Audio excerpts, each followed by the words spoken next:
選択肢出た。魔女は毎回ここに閉じ込めてんのか。これ派閥できてる。もっとストレスのない空間に入れたら共同で生活してる人大丈夫なのか。この時間帯見つからなければボケるよね。全員殺人をする可能性があるんだよね。混在認知されてないの被害妄想じゃないか。食事が悪いだけでなんでそうなの。セリーの感覚では美味しいの。もうやめてよ。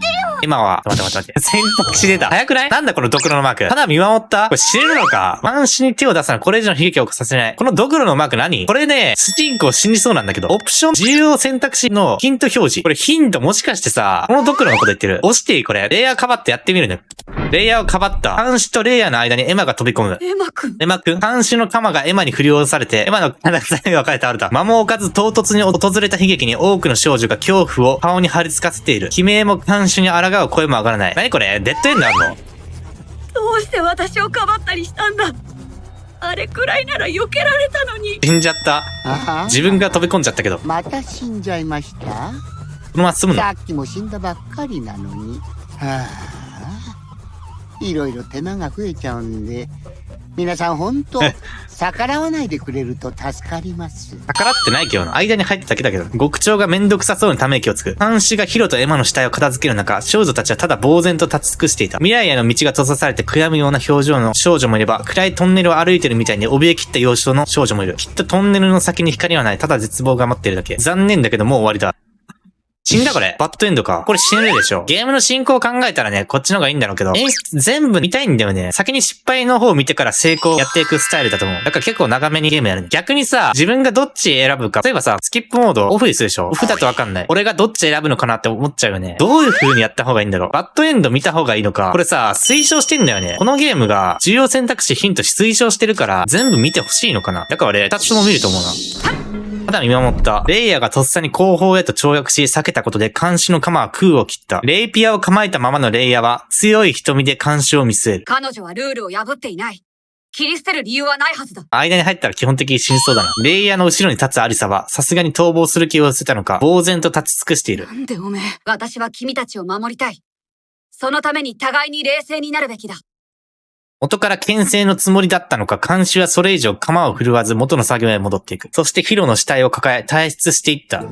監視の姿が見えなくなったことで、ようやく少女たちの張り詰めた空気がほんの少し緩む。ただヒロの死体は片付けられたのだが、室内はむせ返るような血の匂いで充満している。先ほど誰かがこの部屋は匂いと口にしていた。毒々しく趣味の悪い装飾に彩られたラウンジ。絨毯もソファーもカーテンも長きにわたり少女たちの血を吸い続けてきたのだとしたら、血の色なの？これにしては綺麗すぎない？ちょっと手入れしてるでしょ。血のついた部分、個々が生えていた。悪趣味だな。今まで誰も吐かなかったのがおかしいくらいだ。それくらい今の状況は常軌を逸している。魔女は毎回ここに閉じ込めてんのか。同じ施設使い回してる。そこで中央に立ったのはやはりレイヤーだった。みんな、聞いてくれ。私たちはどうやらここで共同生活を強いられることになる。それがいつまで続くのかはわからないが、今はおとなしく従おう。知り合ったばかりではあるが、私は君たちをできる限り守りたい。先ほどのヒロ君のような振る舞い、また、あの状況下でアリサ君のような逃亡は、全員に危険が及ぶかもしれない。今後は勝手な行動を慎んでもらいたい。すごいイラついたね。さすがに言い返せないのか、アリサは気まずそうに舌打ちした。まずは、自分のポケットを見てくれないか？各自スマホを配給されているようだ。今のやばいな、舌打ち。現実でも効かなそうな舌打ちしたな。レイヤーに言われてみんなそれぞれのポケットを探る。本当だ。僕の持ってたやつじゃないけど、スマホを持たせてくれてる。これがあれば、外と連絡できる？今気づいたの。レイヤー気づいてたのか。まずは、自分のポケットを見て。これ声鳴るんだな。待って、声聞いて。これすんだ大丈夫？これ鳴らして、残念ながら圏外だ。外との連絡手段にはならない。我々は捕まって閉じ込められたのだから当然だろうが。エマの希望は早々に打ち砕かれてしまい、がっくりと肩をさせた。スマホの機能としては何が使えるんだ？このスマホの中に魔女図鑑というアプリが入っていた。後で見てほしいってやつか。先ほど極長も言っていたが、魔女図鑑はルールブックらしい。牢屋敷のマップや規則、我々の囚人情報が入っていた。規則なんだろうね。この魔女図鑑に記されたルールを遵守し生活していこう。全員、しっかり目を通しておいてくれ。これ移動するパートあるのか？基本的にこれアドベンチャー進むのか移動するのかわかんないな。さっきんな。うちは守ってくれなんて頼んでね。魔女とか囚人とか知るかよ。1秒だってこんなとこいたくねえ。うちはここを出るからな。アリサが噛みついたことでレイヤーは憂いげなため息をついた。反抗的な態度を見せたら、また看守に何をされるかわからないよ。おめえには関係ねえだろ、ほっとけよ。声なんかすごいこもってるな。マスクしてるからか。アリサは舌打ちし、ラウンジを出て行った。やれやれと肩をすくめるレイヤー。他のみんなはちゃんと協力してくれるだろう。僕も嫌だ。何言ってんの？エマは一歩前に出て口を開いたヒ。ロちゃんを殺したあいつらに従うのなんて嫌だ。反抗的なね。絶対に許さない。反抗的な嫌だね。こいつもどっか行くのかと思ったわ。涙に濡れた瞳で強く言い放つ。レイヤーは意外そうな表情になっていた。なるほど。エマ君はどうやらヒロ君と顔見知りだったみたいだしね。しかし仲が良さそうには見えなかったけれど。ヒロちゃんは正しい子だから。まあ従うつもりがないのは分かったよ。強制はしない。ただ今はなるべく穏便に済ませたい。危険因子と行動を共にすることはできないかな。私もエマさんについていきますよ。シェリーが元気よく握手をした。予想していなかった事態らしく、エマは驚きの目で見開いてる。面白そうな方につくのが私の心情ですから。危険因子と行動を共にすることはできないかな。誰のこと言ってんの？ちょっと話しながらわかんないな。あ、エマは反抗的なんだね。あいつらに対して。ヒロちゃん殺されたから。エマ大丈夫か？そしてエマさん、あなたからは面白そうな匂いがプンプンしているので、プンプン？いつの間にかエマの傍らにはハンナとメルルも立っていた。私もあなた側につきますわ。偉そうに仕切るやつが嫌いなんですの。これからどういう行動するんだ？エマの味方をしたいといった風ではなく、単にレイヤーが気にならない様子だった。プライドを傷つけられてよっぽど根を持ってるらしい。これ派閥できてる。メルルに関しては人見知りが激しいのか、エマのそばにぴったりと寄り添っている。人見知りなの？依存してる感じするな。あれれ、グループが二分割しちゃいましたね。うん。グループ分かれたなどうやらそのようだね。みんなで協力し合うに越したことはないけれど、意見が合わないなら仕方ない。私たちは一旦地下に戻るよ。ルールによれば地下官房にいなければいけない時間だ。よく見てるな。いつ読み込んだんだ。レイヤーが歩き出すと彼女についていくと決めたらしい少女たちがゾロゾロと続いていく。ラウンジに残されたのはエマとシェリー、ハンナとメルルの4人だった。私たちはどうするんですか？みんなで協力して看守をぶっ殺します？やばいな。そんなことできないよ。ヒロちゃんみたいに殺されちゃう。これ選択肢出そう。反射とか向かって死にそうなんだけど。ヒロちゃんを殺した看守も獄長も許せない。でも考えなしに突っ込んでも同じ目に遭うだけだ。冷静に行動しないと。大丈夫？本当に？とりあえず僕たちも一度地下に戻ろう。規則には目を通しておくべきだし。一回スマホみたいね。まあそうですよね。でもおとなしくしているつもりなんてない。僕は絶対にヒロちゃんを殺したこと許さないから。すごい嫌われてるけどね。なんで嫌われてるんだ？帰って戻ってエマあることに気づいた。僕の囚人番号はおっと658番か。地下へと戻ってエマあることに気づいた。ずらりと並ぶ牢屋の前に囚人番号が記載されたプレートが張り出されている。一人一人囚人番号あるのか。目覚めた棒の前に立ち、確認してから入っていく。ここでタイミングよくスマホが震え、黒の鳴き声の通知音が鳴った。囚人番号658番。これまでに658人いたのかな？魔女候補。早速スマホを起動してみると、それは獄長からの通知だった。他の人の囚人番号見ないとわかんないな。スマホに入っているチャットアプリを開くと、デフォルメされた獄長からのメッセージが表示される。自由時間終わりです。皆さん速やかに自分の防衛とお戻りください。ルールに従わない者は、懲罰貿易になっちゃうので、仕事とか増やさないでいただけると、懲罰貿易になったらどうなんだ？死ぬわけじゃないよな。獄長からのお知らせもこのスマホも入ってくるらしい。スマホにも知らせが来るんだな。エマがベッドに腰掛けてしばらくするとタイムリミットが来たのか、鍵が閉まる音がした。タイムリミットが来たら鍵が閉まるんだな。古臭い建物なのにオートロックなんだ。なんかいびつだな。すごいな、オートロック。こういうの後々重要になりそうなんだけどね、こういう情報が。牢屋はいずれも二人部屋になっているらしく、他の少女たちが同じボーナーに入っていくのを見かけた。エマは一人だった。同室で目覚めたヒロが殺されてしまったから、いないよね。ヒロちゃん。エマだけ一人だから。唇を噛み締めているが、涙がポロポロとこぼれ落ちていく。エマは割り切るように、すぐに袖口で涙を拭った。それからまずは房内の観察を始めた。パニックでほとんど見てなかったけど、洗面所やトイレ、机なんかもある。それ知らないな。この視界しか俺見てないから。最低限の生活保障はされてる。僕らはずっとここで生活していくの？机もある。何のため使うの？そうだ。規則を確認してみよう。食事するためか。規則見て、ベッドにしまっていたスマホを取り出し、エマは内容を確認していく。自分の持ってたスマホじゃないけど、機能はよく知ってるやつと同じみたい。薄暗く日の差さない地下は時間感覚を失う。スマホの時計表示で、今は15時を少し過ぎたところだった。時間感覚わかんないんだ、ここ。時計確認すんのスマホ見ないといけないのか？壁にかかってないんだ。時間の確認ができるのは助かる。これで外と連絡さえできたらな。さっきのレイヤーの言葉通り、スマホには魔女図鑑というアプリが入っていた。エマはアプリを起動し、その内容を確認していく。牢屋敷の規則によると、囚人たちは自由時間を除き、定められた官房の中にいないといけないらしい。見張りが常に巡回していて、囚人を発見した場合、2日間の懲罰貿易にある。これ誰か懲罰貿易そうだな。しかも2日間ってワードね。その他規則を破るような行為はやはり懲罰貿易となる。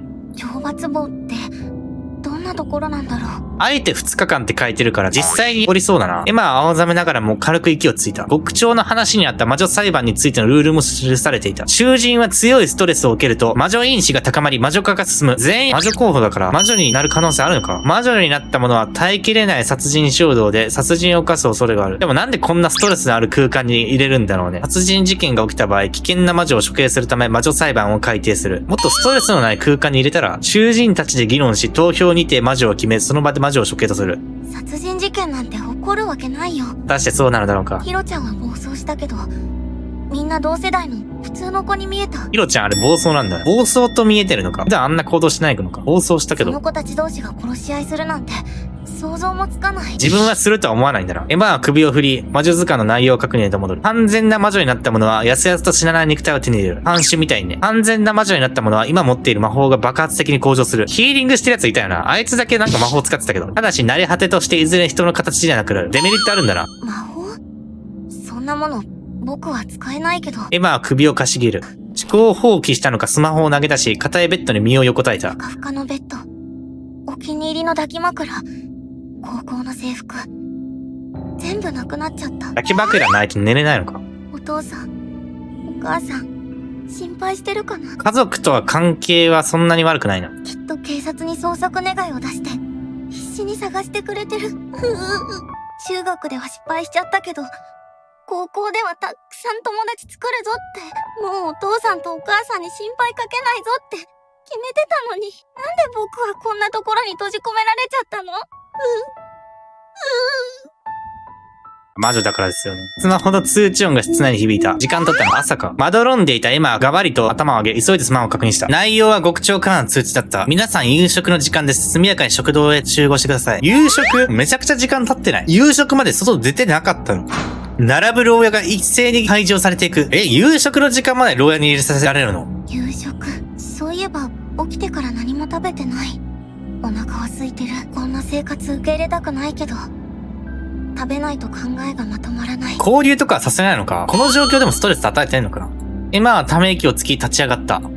大変だな、一人しかいないし。ここってどこだろう？部屋一人しかいないのは大変だな。エマは魔女図鑑のマップを思い出しスマホを開いた。あったあった。食堂は。マップを頼りに歩き出そうとした足はすぐに止まってしまう。隣の棒に誰かが残っている気配がし、気になった今は中を覗き込んだ。城ヶ崎ノアちゃん。喋らない子だっけ？なんだっけ？あ、違うわ。ノアか。ノアか。何してるの？スプレー持ってるし。ノアはペタリと地面に座り込み熱心に何かをしている様子だった。エマには背中を向けている。大丈夫か？これ逆らってないよな。あのさ、ご飯だけど行かないの？そんなに強制でもないのか？夕食は。向かってくださいって指示してるからダメだよね。鉄格子越しにエマが声をかけた。共同で生活してる人大丈夫やか？こんなスプレー塗りたくて。フルンとノアは顔を振り向かせた。手にはカラースプレーを持っている。ノアは今日ご飯食べないんだよ。まだお絵描きの途中だから。向かわないと死ぬんじゃないの？この子、捕まってる自覚あるのかな？なんかやたらのんきだけど、お絵描きって何を描いてるのかな？ちょっと待ってね。ノアは立ち上がりエマに地面が見えるように少し横に移動する。地面に描いてる。地面に描かれた絵が動いていた。カラースプレーで描かれた何かはぐねぐねと動き形を成していく。これ能力だよね。それはあっという間に蛇になっていった。カラフルに彩られた蛇は地面を這うように動き、リアルであまりに気味が悪い。色はついてるんだな。なんで？ノアは首をかしげ困ったように微笑む。ノアの絵、勝手に動いちゃうんだ。絵だけじゃなくて、液体はね、全部勝手に動くの。これ捕まる前から能力とか使ってたのかな？回復させるやつも勝手に使ってたもんね、なんか普通に。蛇なんて描くつもりなかったのにな。やり直さなきゃ。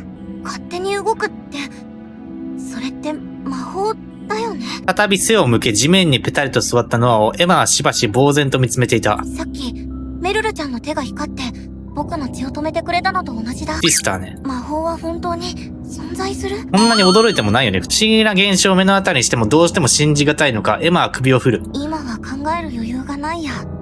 じゃあ、僕は行くね。待て待て待て。なんだこれ。ヒロの万年筆。左上いつか出た。これそんなに重要なの？人物。マップ、規則、記録。やばいなって読み込むか。じゃあ僕は行くね。なんか、キリ悪いな。ノアの背に声をかけてから1階へと続く階段へと向かい始めたところで。話せ、クソ。話せよ、バケモンがよ。連行されてない？見るか。もう証拠品ヒロの万年筆だけだね。人物。めちゃくちゃいるな。囚人番号666。情報ないな。配置されてないな。全然わかんないもんね。自分の視点だと。あ、じゃあこれ一気に捕まってんだ。で、15歳だな。中学生卒業だからね。659。番号の順番意味あんのかな？魔女の慣れ果て。看守に歯向かい殺害された。早すぎる。スミレイ。芸能事務所に所属している舞台役者。テレビへの質問多い。自分で言ってた。傷を癒す不思議な力を使う。絵を動かす魔法を使う。人語を理解し話す黒の化け物。囚人を管理する役目を持つ。マップね、これ。南方面。花畑方面。マップ広 !1、2、地下1階。これなんか枠あんだけど。増えるのか？地下1階でしょ？メルル一番後ろなんだ。メルル一人なの？かわいそうだな、メルルだけ一人。誰と誰が組んでるか見たいんだけど。今は重要じゃないか。出て、階段でしょ？懲罰棒めちゃくちゃあるな、部屋。そこまで部屋用意する？焼却炉何に使うんだ？ 1 階。これ、玄関ホールでしょ？こっち、入り口か。通路あって、ラウンジ。WWC ってなんだ？サンルーム。物置、医務室。中庭、シャワールーム。なんだこれ？物だな。応接間。この空間なんだ？裁判所前通路。玄関から行くのか。食堂と裁判所。ゲストハウス前。何これ？どっからどう繋がってんの？外行けるの？水星の間、地星の間、火星の間わかんないの。2階は何？図書室、娯楽室、この部屋わかんないな。規則。囚人は自由時間以外定められた囚人番号の官房に滞在。自分の部屋に移動しないといけないんだよ。自由時間外に官房外で発見された場合、即座に懲罰棒へ移送される。2日間。2日間って書いてるから誰かに移送されそうだな。監視体制。監視が常に巡回しており、違反行為が確認された囚人は懲罰へ送致される。衣服の処理。囚人の衣服は毎日シャワールーム内にあるダストシュートに廃棄すること。衣服毎日交換してんの？焼却炉は毎週月曜の15時に稼働。例えばさ、殺人を犯して衣服に血ついた場合さ、衣服処理できるでしょ？衣服の処理の説明いる？曜日の概念あるのか？体調不良、怪我時の対応。拘束時間であっても、体調不良や怪我が生じた場合、医務室で休むことが認められる。これ医務室1回ね。排除の付き添い1人まで許可する。官房で拘束されてても、手分か何か2人で出れるな。食事の時間。食事は1日3回。各自由時間内に食堂で取る。食事時間を過ぎると食事券を失う。これ守れなくていいんだ。食事券があるんだ。さっきのノアって子は、この子大丈夫なの？就寝規則。夜10時から朝6時まで官房内で就寝しなければならない。消灯後、囚人同士で会話をした場合も懲罰対象となる。消灯したら会話したらダメなんだ。同じ部屋に住まわせてるくせに、この体調不良が就寝時間に適用されるかどうかだ。規則まだあるな。定期巡回。見張りは全寮常時巡回してる。巡回スケジュールは囚人に告知されない。定期なんだ。発見された場合、自由時間外での外出、懲罰棒2日間。発見されなかったら問題ないんだよ。監視に対する抵抗、暴力行為があった場合、即座に処刑される。見つからなかったら問題ないな。自由時間の範囲。囚人は出入り可能なエリアで自由に過ごすことができる。許可されたエリアを超えた場合違反とみなされる。許可されてないエリアもある。許可のある活動。図書室での読書。娯楽室での遊戯。野外での運動や散歩。つまり野外出れるのか。ここから外、牢屋敷前、ゲストハウス前、倉庫とかあるでしょ。後から消そうだな、湖方面とか。マップ移動しそう。許可されない活動。集団講義。脱走の準備。さっき4人で集団講義しようとしたよね。脱走の準備もダメなんだ。常時監視されてるとかある？監視を巡回させてるってことは、監視してないんじゃないの？規則、魔女裁判。裁判の改定条件。暗黒島の中で殺人が起こった場合、危険な魔女を処刑するため魔女裁判を行う。囚人同士で議論、投票を行い、魔女と判断されたものは即時処刑される。投票制度あるんだな。票が割れたりとかしそうなの。裁判の終了条件。裁判が開かれた場合、牢屋敷内のものは指定された時間内に犯人が誰であるかを議論する。多数決で最も多い票を得たものは魔女と認定され処刑される。時間内である限り議論を望む者がいる場合は裁判を続行する。間違えた場合どうなるんだろう。捜査の条件。遺体が発見された場合、裁判開始までの間に監獄島内を自由に捜査することが許可される。入ってもいいエリアとかも入っていいのかな。自由時間外や拘束期間中であっても死体が発見された場合は拘留拘束を解除し、各自の捜査が認められる。誰かが拘束されている時に死体発見されることあるんじゃないか。緊急時や証拠隠滅の恐れがある場合、管理者の判断により裁判開始までの捜査時間中に最重要容疑者を拘束することがある。あ？何それ？バレるんじゃないの？そんなことしたら。魔女を特定できなかった場合、参加者全員を処刑する。なんで？魔女をどうしたいんだ？従わせたいのか？ただし全会一致で犯人が存在しないという結論となり、かつそれを証明する合理的な証拠があると管理者が認めた場合、裁判中止される。そんな場合ある？犯人が存在しないとか。どういう状態なんだ？自殺か？犯人が死んでる場合とかもあるのかも。6時、9時。官房のロックが解除され、自由時間のため出入り可能。夜10時から6時まで就寝を強要されるから、ダイニングには朝食が用意されている。10時、12時。官房にて過ごす。なんで2時間も過ごさないといけないの？つまり6時から10時までは自由時間なのか。監視が巡回し管理チェックをするため定期的に設けられる時間。部屋の管理か掃除でもするのか。12時から15時。官房のロックが解除され、自由時間のために出入りが可能となる。この時間帯見つからなければ動けるように。ダイニングには昼食が用意されてる。昼食の準備でわざわざ管理チェックするの。定期的に2時間官房で過ごすんだな。この官房では喋っていいんだよね。就寝の時間帯が喋ってはいけないんだよ。17時から22時。官房のロックが解除され、自由時間のために出入り可能。ダイニングには夕食。シャワールームも使用可能。この時間以外はお湯が出ない。シャワールームは朝と昼も使えるけど、お湯は使えないんだね。お湯使えるのが夕方だけだね。外出禁止時間。記録。単語7。魔女。国に最悪をもたらす不死の存在。魔女になるにつれて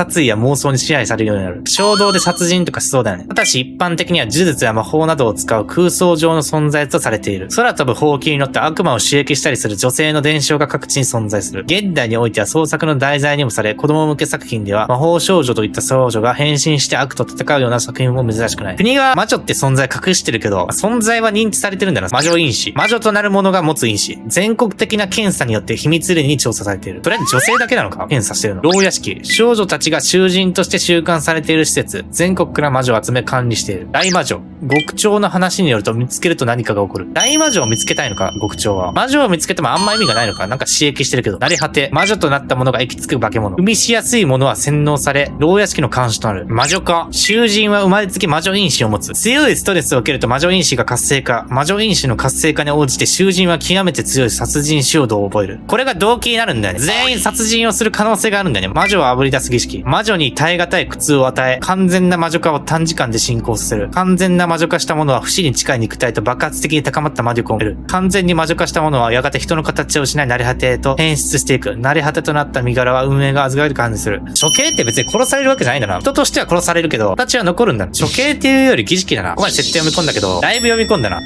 大海と降りてきた監視と脇に抱えられているアリサを目撃する。あの子は確か使徒アリサちゃん。ふざけんな。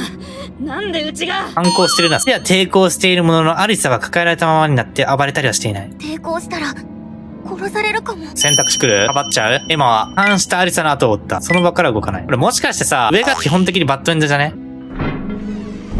反したアリサの後を追った。マップで通路の先が懲罰棒だと確認する。懲罰棒行くんだ。アリサちゃんは何か規則を破ったのかもしれない。エマは何も許可も得ずに入ったら大丈夫？禁止エリアとかじゃないよね。出てやるって言ってたし、脱走しようとして捕まったのかも。懲罰棒ってやっぱりひどいことされるのかな。興味持って行っちゃったけど、もしかしたらヒロのように気に染まったラウンジを思い出してエマは身を震わせる。大丈夫だよね。アリサちゃん暴れたりはしてなかったし、きっと殺されはしないはず。自分の心配してないな。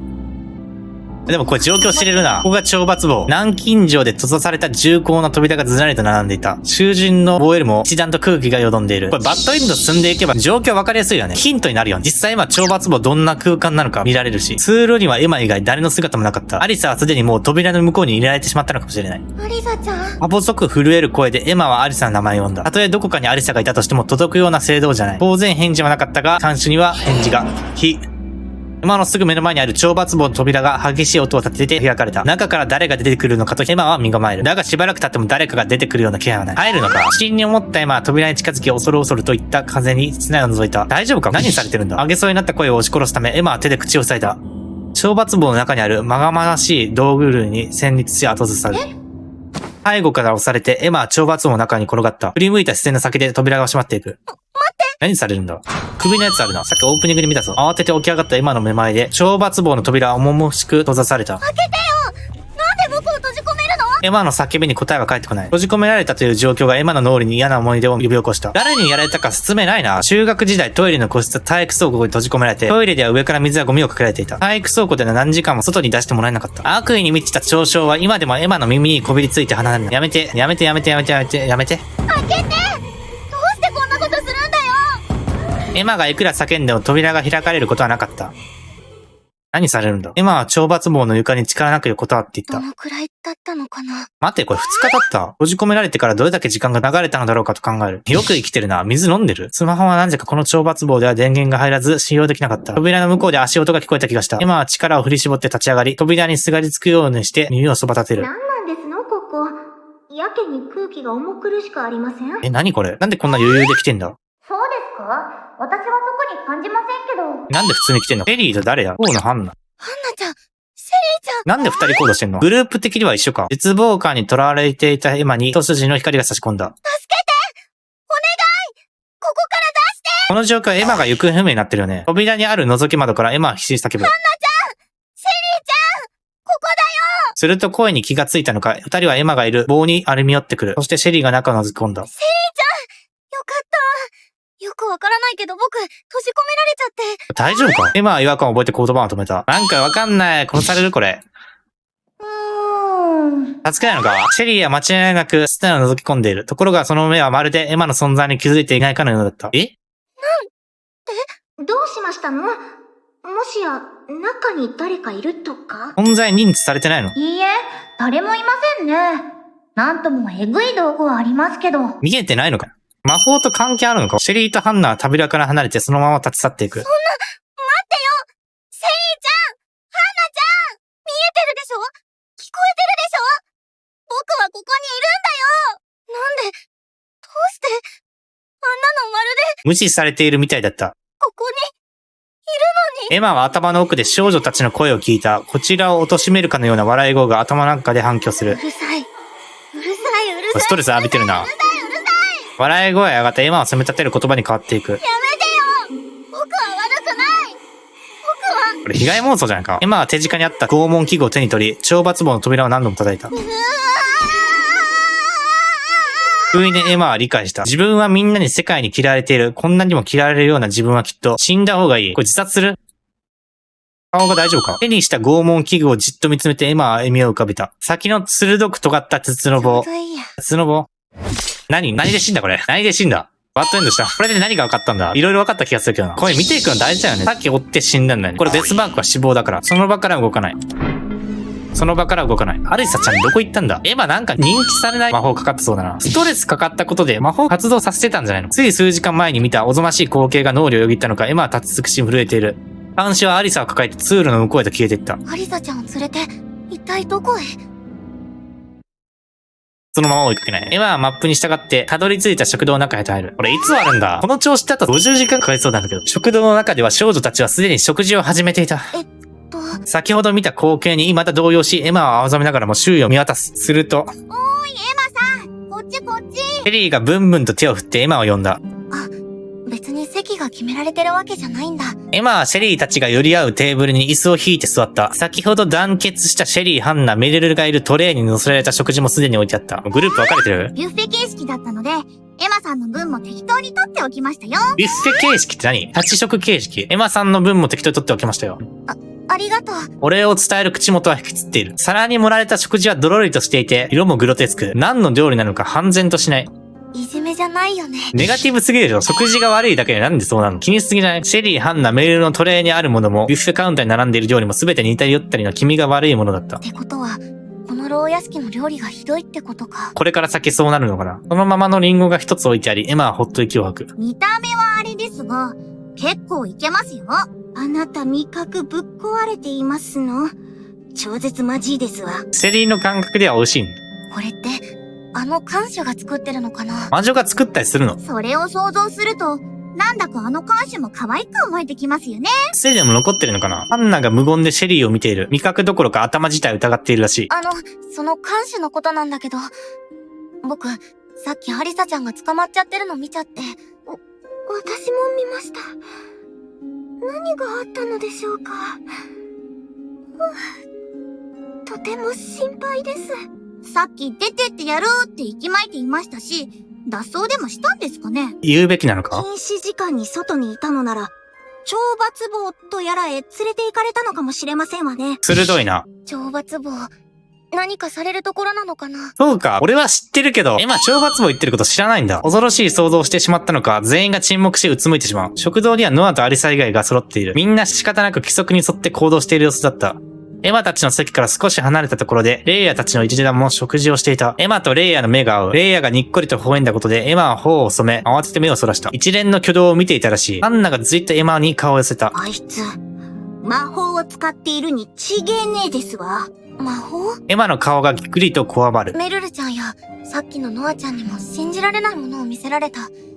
それって普通のことなのかな？他の子の魔法がわかんないよね。自覚してない子も絶対いるから。女子を誘惑する魔法なんか使って、しかも芸能人だからって囲いを作って、偉そうに。偏見か、本当なのか。アンナはよっぽどレイヤーが気に食わないようだ。腹立ちのままガツガツと謎の料理を口に運んでいる。口調はお嬢様然としているが、その食べ方は粗雑だった。これコスプレしてるだけじゃないか。口調おかしいよね。魔法って言えば、メルルさんの魔法もすごかったですよね。いや、現実に魔法があるっていうので、私はもうびっくりなんですけどね。そんな。エマの隣でおとなしく食べていたメルルは会話を向けられただけで極限まで恐縮している。大したことはできません。エマさんの血を止められただけですし。メルル一番最初の魔法を使ったからな。メルルは真っ赤になってうつむいてしまった。エマは黙っていられず思わず立ち上がってしまう。今なんか更新されたな。微量の魔法を持つ少女。怪我を一緒に直すことができる。ねえ、みんなは当たり前みたいに魔法って言ってるけど、ここに捕まったみんな、魔法を使えるってこと？僕、魔法なんて使えないと思うんだけど。私もエマさんと同じですよ。魔法なんて初めて知りましたし、使えません。何も知りませんのね。シェリーさんも、あなたも。初めて知る人もいたら、もう使ってるやつもいるんだよね。魔法って言われる前から使ってる人いたからな。スプーンを置き、ハンナは大行のため息をつく。魔女因子を持ってる子は、不思議な力が使えるんですの。それが、魔法。あなたたちも気づいてないだけで、何か不思議な力を持っているはずですわ。ハンナ能力自覚してる？私不思議な力なんて持ってないですよ。特技って言えば、ペリーは目の前のリンゴに手を伸ばした。それを片手で糸もたやすくぐしゃっと粉砕した。指の力を使っているようには見えなかったが、物の見事にバラバラになった。かじるが飛び散って周辺を汚す。この子が握手してきた時力強かったっていう描写あったな。ちょっと力が強いかなーってくらいで。映りだな。これ魔法なのか。ハンナもエマも唖然としている。ちょっとなんですの？ゴリひどいです。怖いな。リンゴくらいどれでも潰せますよね。はい、それあなたの魔法。きょとんと目を丸くしたシェリーは照れくさそうにミヘラと総合を崩した。そっか。私って魔法が使えたんですね。いやー、照れますね。怪力怖いな。逆に今まで気づかなかったのが信じがたいですわ。怪力の魔法を持つ少女。リンゴぐらいなら片手で握りつぶせる魔法。魔女に近づくほど魔法が強化されるから、強化されたらどうなるんだろうな。で、ハンナさんはどんな魔法をお持ちで？ペリーが問いかけるとハンナは得意げな顔になって立ち上がった。ないですわね。そんなに見たいのなら見せてあげてもよろしくってよ。ハンナは目立つところへ移動していき、そこでバッと両手を広げ、これが私の魔法ですわ。ちょっと浮いた。いうか10センチくらいだろうか。足先が地面に接しておらずふわふわしている。すごい。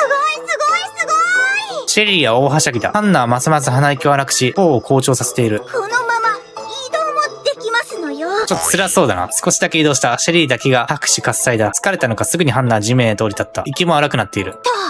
こんな風に私たちは魔法を持っていますの。きっと魔女見習いみたいなものね。ぜいぜいと喘ぎながらハンナが自分の席に戻っていった。冬の魔法を持つ少女、頑張ればちょっとだけ浮くことができる魔法。冬怖いな。2回移動できるでしょ、外から。自分が不思議な力を使えるって気づいた時から、私、いろいろ調べてきましたの。魔女因子や牢屋敷のことは、都市伝説で聞いたことがありますわ。魔法を持つ者は魔女になるかもしれないから、15歳で牢屋敷送りになるって。こんなになれないのかな、魔女って。そういえば、私も友達からそんなような噂聞いたことあったかも。僕、全然知らなかった。僕、友達いなかったもんな。でもやっぱり、魔法なんて信じられないや。僕、間違えてここに連れてこられたんじゃないかな。可能性はありますわね。検査なんていつされたのかもわからないですし。ハンナは悔しそうに爪を噛む。私、牢屋敷送りが嫌でこの能力をずっと隠してきましたのに。牢屋敷送りのこと知ってたの？ここに入る前から。検査回避できなかったのか。都市伝説で聞いてたのか。こんなところに閉じ込められて、この先どうなってしまうんですの？ハンナのつぶやきは空気を重くするに十分だった。夕食の後は長めの自由時間となっていった。5時から10時まで自由時間長いよね。行ける範囲で散策できたりシャワーを浴びたりできるらしかった。いろいろ見て回りたいけど、すごく疲れてる。今日はもう寝よう。地下の棒へと入る前、エマは何気なくと言った風に隣の棒を覗いた。そして息を飲んだ。吐いてるな。ノアだよね。これの隣だよね。アンアン無口な子か。それだったらあれだな。問題ないな。室内全体は真っ赤に塗りつぶされていた。ノアはそこにいてペタリと地面に座ってる。めちゃくちゃ赤いな。二人すら赤いな。さほど広くない房内は徹底的に塗りつぶされ、カラースプレーの匂いが充満していた。